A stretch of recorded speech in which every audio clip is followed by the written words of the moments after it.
the sooner you get to your 30s, I think you just can't help but kind of have that feeling of like, okay, well, I don't really have that much time in case. I mean, obviously, I'm talking from like a point of view like I want to have kids. You know, not everyone wants to have kids, so that's absolutely fine. But I personally would want to, and then that kind of comes into that as well. Like, okay, I'm getting into my like late 20s. I'm in my late 20s, and so I'm like nearing 30, which I'm really happy about, by the way. Like, I have nothing against turning 30. But in that kind of sense, I do have the pressure, kind of, I guess it's a time to find someone, if I've said to recently someone, I don't know who I said it to, about the timeline of, well, if I want to meet someone, Yeah.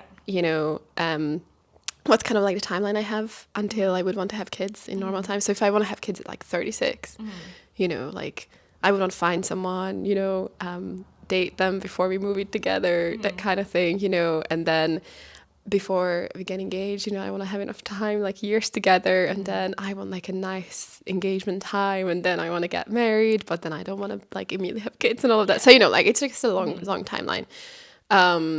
If I think about it, and that's why I'm like, oh, wait, hold on. Like if I want to have kids by like 36, at least like two, then I'm like, I should be married by, I don't know, in like 4 years time or something. So I think that kind of like timeline is a bit pressuring. But again, this is something that I give myself. So, and again, I've been single for 3 years, and I've been just saying that I'm absolutely happy alone and everything. So the two don't really match. But anyways, yeah, I mean, I think that's the kind of like pressure I feel